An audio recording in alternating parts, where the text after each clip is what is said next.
Chers spéculateurs, bonjour et bienvenue dans cette vidéo hebdo du samedi. Alors, cette semaine, je vais prendre de la hauteur, énormément de hauteur, puisque je vais vous faire des analyses de psychologie des foules sur des graphes en mensuel. C'est-à-dire qu'on va vraiment aller analyser les grandes tendances de fond sur le Bitcoin, sur l'or, sur les minières qui sont en train de nous préparer quelque chose franchement, je pense que ça va être extraordinaire pour l'année 2020, 2021 et 2022. Je vais aussi analyser les obligations d'État européennes à long terme. Je vais vous expliquer un petit peu comment toutes ces classes d'actifs fonctionnent, s'imbriquent les unes par rapport aux autres et pourquoi il est très important d'avoir des classes d'actifs qui sont un petit peu alternatives comme le Bitcoin ou les minières pour pouvoir booster littéralement votre portefeuille sans lui faire peser un risque supplémentaire. Donc restez très attentifs à cette vidéo. J'ai rarement fait des vidéos qui traitent sur ce qu'on appelle du global macro, sur vraiment des grosses tendances de fond macroéconomiques sur toutes les classes d'actifs que les grands investisseurs du monde entier suivent. Donc si vous voulez apprendre des nouvelles choses, regardez cette vidéo en entier et c'est parti. Allez, analyse du marché du Bitcoin sur une unité de temps long terme, c'est-à-dire qu'on est carrément sur du mensuel, donc une barre est égale à un mois. Vous voyez que là, on est sur la barre du mois de février et que le mois de février se termine dans 2 semaines. Donc toujours dans cette image long terme, vous voyez qu'on est dans un énorme bull market, que ce n'est pas parce que depuis janvier 2018, on est en correction consolidation que la tendance à très long terme sur le Bitcoin est terminée. On n'a pas eu du tout de retournement de marché. Il faudrait vraiment qu'on passe sous la zone des 2800 points. Il faudrait que le Bitcoin reparte et casse cette zone-là. Donc, je vais vous la donner. Hop. Il faudrait qu'on évolue en dessous de ce trait pour qu'on parte du principe que le marché haussier sur le Bitcoin est terminé. Donc là, simplement, ce qui est en train de se passer, c'est que on a eu une énorme purge ici pendant l'année 2018. Tous les opérateurs court terme, tous les boursicoteurs se sont fait hacher menu, se sont fait sortir sur le Bitcoin. Et puis à nouveau, on arrive sur un nouveau début de cycle où tout est assaini, où il y a des nouvelles réglementations sur le marché des cryptos, où toutes les arnaques ont pris fin au cours de l'année 2018-2019. Et là, on est en train de repartir sur des bases saines.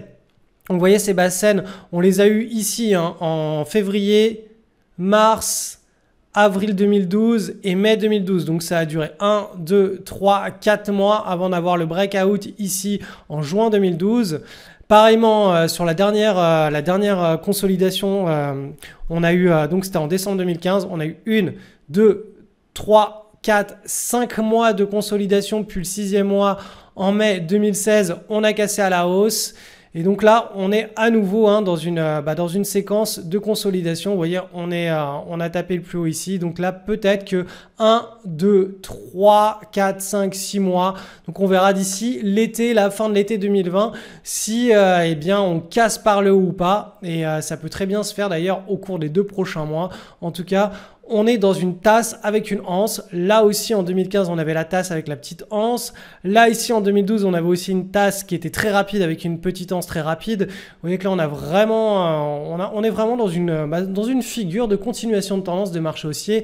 Et c'est exactement le même genre de configuration technique que l'on recherche grâce à nos screeners sur les actions, que ce soit sur une unité de temps en journalier ou en hebdomadaire. On recherche ce genre de patterns qui sont des patterns de suivi de tendance, de continuation de tendance. Alors là, on est carrément sur une unité de temps mensuelle. Mais voilà, l'idée, c'est quand vous faites des paris en bourse, quand vous investissez de l'argent en bourse, le meilleur moment pour prendre position, c'est toujours suite à une belle pattern dans une grande tendance haussière à long terme.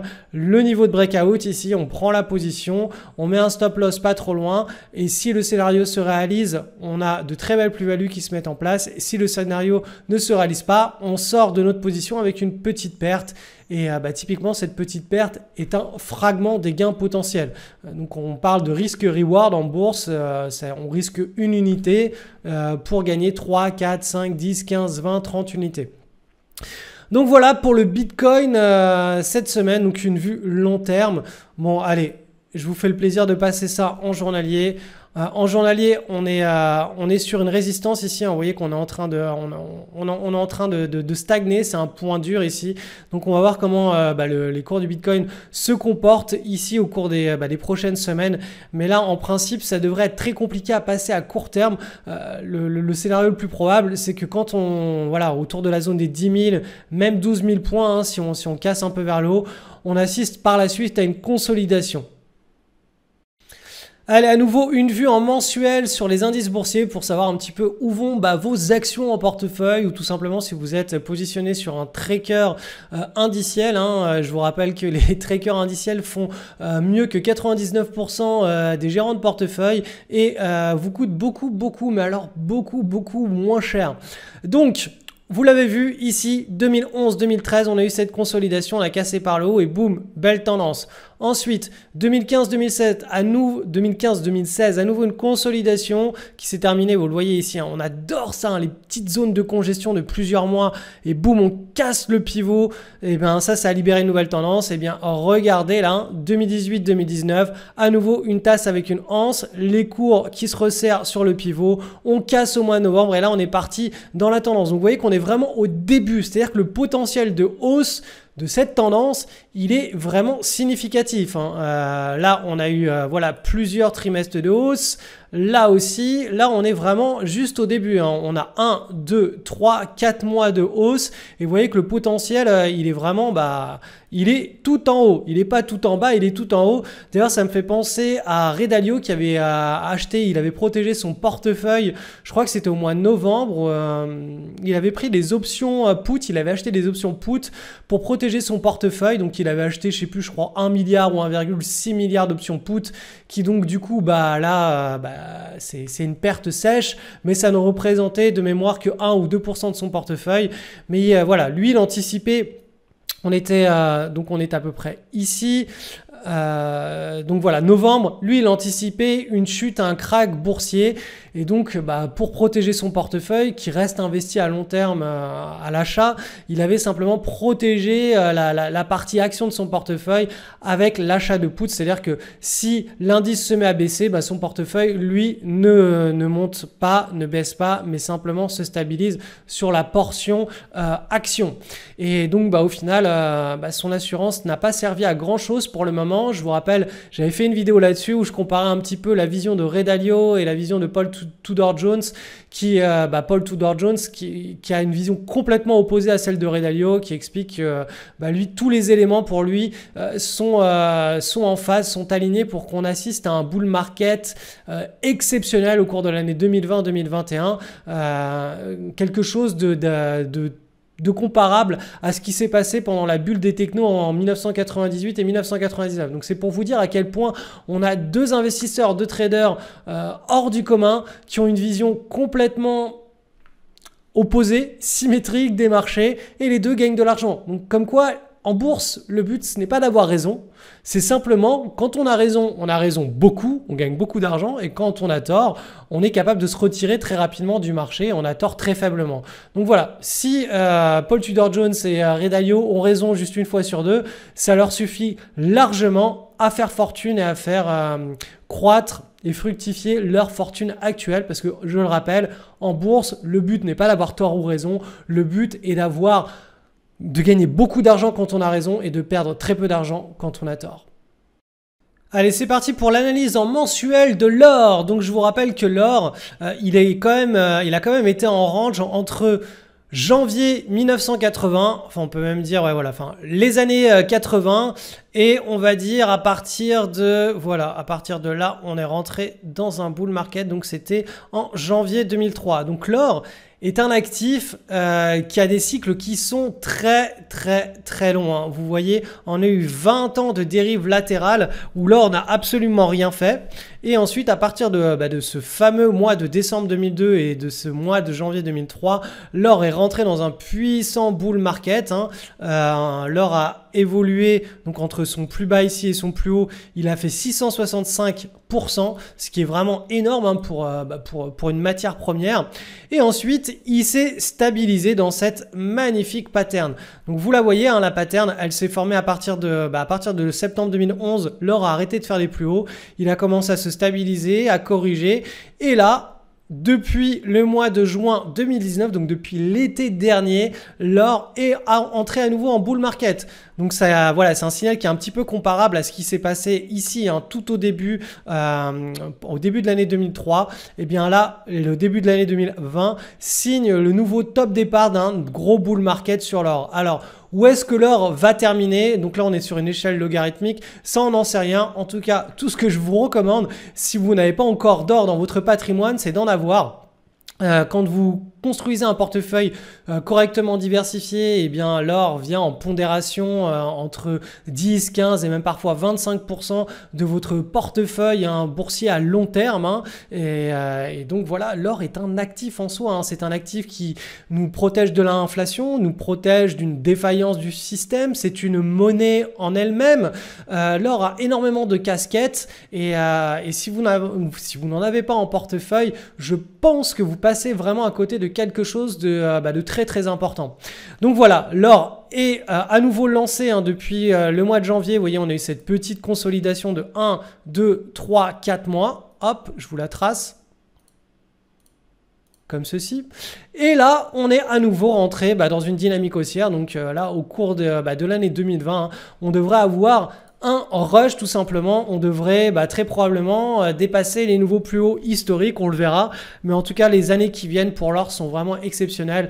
Donc regardez toujours, quand vous avez des doutes sur l'actualité, quand des médias vous bombardent d'informations contradictoires ou des journaux ou des vidéos sur YouTube ou peu importe, des économistes qui parlent bien et qui ont des idées très sexy, tout ce que je vous recommande, c'est d'afficher vos graphes en mensuel et d'analyser de la manière la plus simple possible l'actif boursier, ou demander à votre enfant, est-ce que tu penses que là c'est en train de monter, en train de baisser ou d'aller à droite?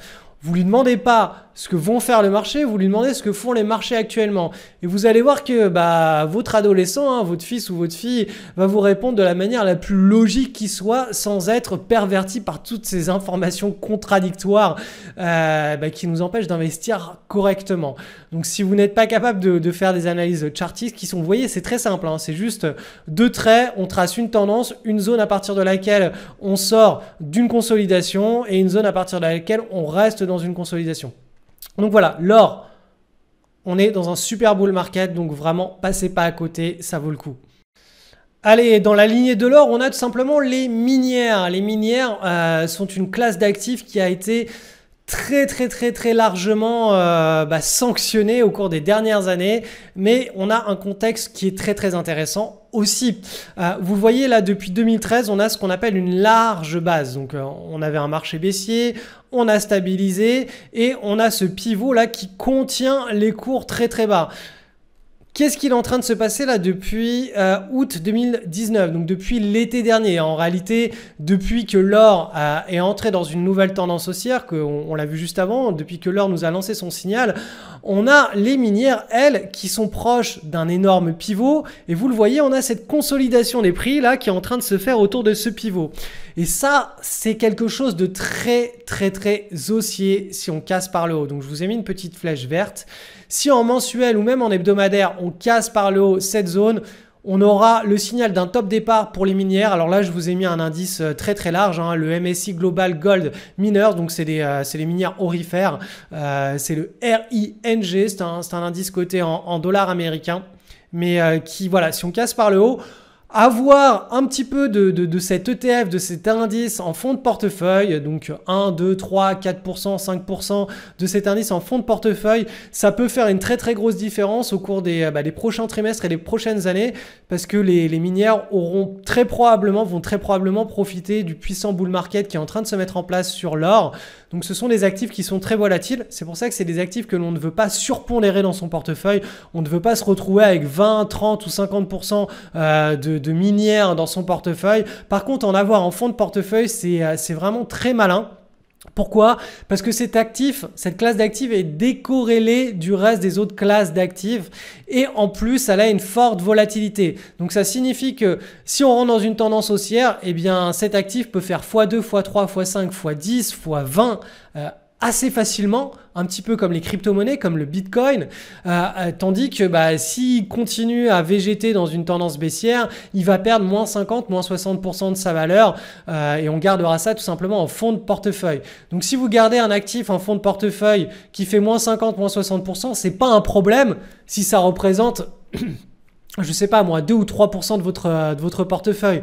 Les 2 ou 3% vont se transformer en 1 ou 1,5%. Donc c'est pas un problème. Par contre, ces 2 ou 3%, si on fait x10, ça se transforme en 20 ou 30% de performance sur votre patrimoine. Donc c'est pour ça qu'il est important de spotter comme ça des classes d'actifs qui sont décorrélées du reste des autres classes d'actifs. Donc c'est-à-dire les autres classes d'actifs, les obligations d'État à moyen long terme, les obligations d'entreprise.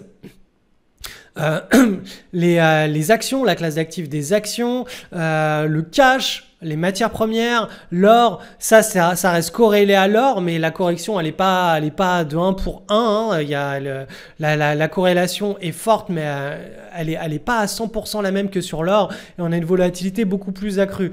Donc voilà, c'était quelque chose que je voulais vous mettre en avant parce qu'au cours des prochaines semaines ou des prochains mois, il y a de fortes probabilités pour qu'on ait une cassure, et cette cassure sera très significative. C'est pas des cassures qu'on prend à la légère. Là, c'est vraiment des gros signaux comme il en arrive une fois tous les 10, 15 ou 20 ans. Donc voilà, si vous suivez mes vidéos en hebdo chaque samedi, continuez à les suivre hein, puisque j'essaye de vous mettre au mieux sur les signaux qui comptent le plus pour prendre les positions dans votre portefeuille boursier.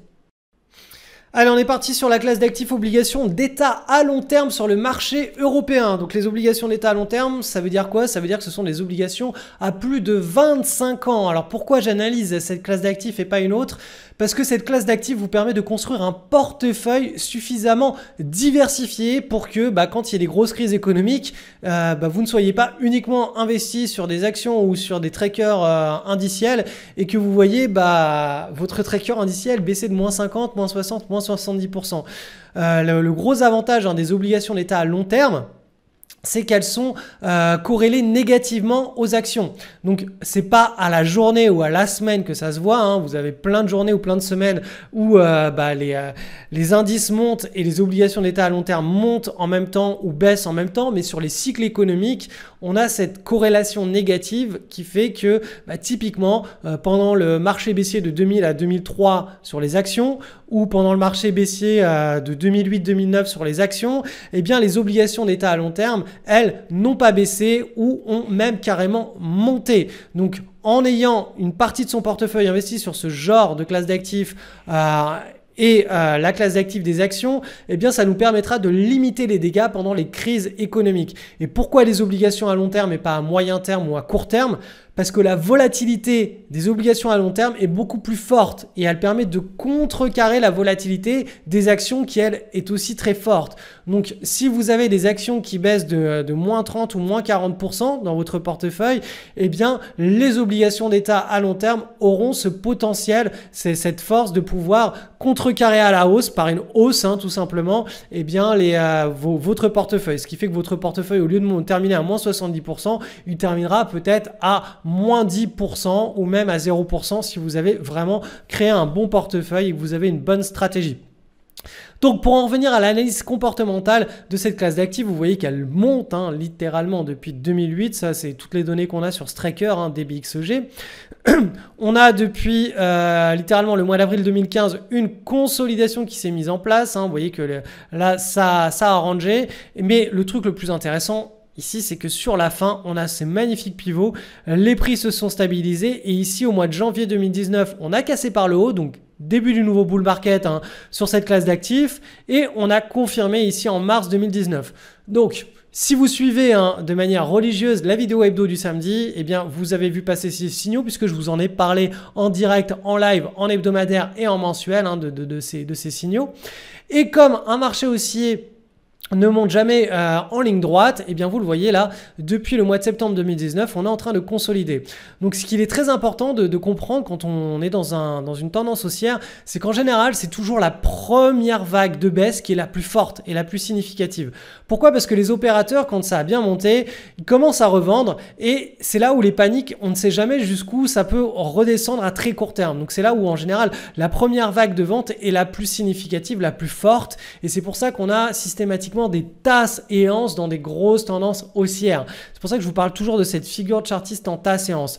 Donc là, on a tous les vendeurs qui sont en train d'entretenir cette mini panique, et puis dès que la mini panique est terminée, donc on voit que les acheteurs reviennent, ça y est, on sait que la première consolidation aura grosso modo cette amplitude de baisse et qu'après on peut stabiliser, les acheteurs et les vendeurs commencent à stabiliser, reprennent confiance, ils attendent tranquillement, ça consolide, et là si ça casse par le haut, au cours probablement des prochaines semaines ou des prochains mois, on réaccélérera à nouveau dans une belle tendance haussière.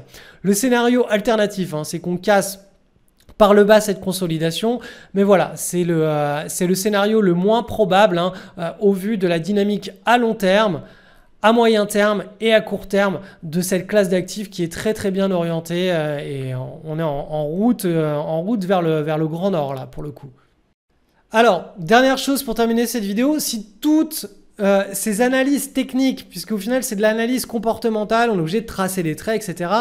Vous avez du mal avec ça, je vous ai préparé un portefeuille où tout est automatisé, où vous n'avez pas besoin d'être un expert en analyse graphique, c'est-à-dire en termes de analyser de la psychologie des foules directement sur les graphiques, ça s'apprend, ça prend du temps. Je vous ai préparé un portefeuille où les signaux sont lancés de manière automatique, vous n'avez pas besoin de réfléchir, vous avez simplement besoin d'afficher un indicateur, de le suivre. Donc je vous lance la présentation tout de suite et franchement ce portefeuille est l'un des meilleurs qui existent de toutes les recherches académiques que j'ai analysées. Il y en a plus de 100, 200 des recherches académiques. Ce portefeuille, il arrive dans mon top 4 des meilleurs portefeuilles boursiers à mettre en place quand on est un particulier, quand on est un indépendant et qu'on n'a pas envie d'être bon en analyse comme ça comportementale et tracer des traits et savoir quelles sont les pondérations et savoir quand acheter, quand revendre. Ce portefeuille vous explique tout. Allez, je vous lance la petite présentation rapide. Vous êtes-vous déjà demandé s'il était possible d'investir en bourse en éliminant la fiscalité, en supprimant les arnaques des banquiers et des gérants de portefeuille et surtout en évitant les périodes de krach boursier? À votre avis, est-ce possible pour vous d'apprendre à faire tout cela en l'espace d'1h30? Eh bien, c'est le défi que j'ai décidé de relever pour vous en tournant une série de 4 vidéos gratuites et pédagogiques et dont le but est de vous rendre autonome avec la bourse. Vous allez pouvoir faire travailler dur votre épargne en bourse avec une stratégie qui a délivré 15% par an en moyenne sur les 45 dernières années. Si vous pensez que c'est une promesse sans fondement, je vous mets au défi de vous inscrire pour voir ces 4 vidéos gratuites et découvrir ce qui se cache derrière le capot du moteur. Devenir rentier ne se fait pas du jour au lendemain et encore moins grâce à un livret A. Il faut plusieurs années, une stratégie boursière en béton et de la rigueur. Si vous êtes en phase avec ces valeurs, inscrivez-vous à ce cours gratuit dédié au portefeuille rentier.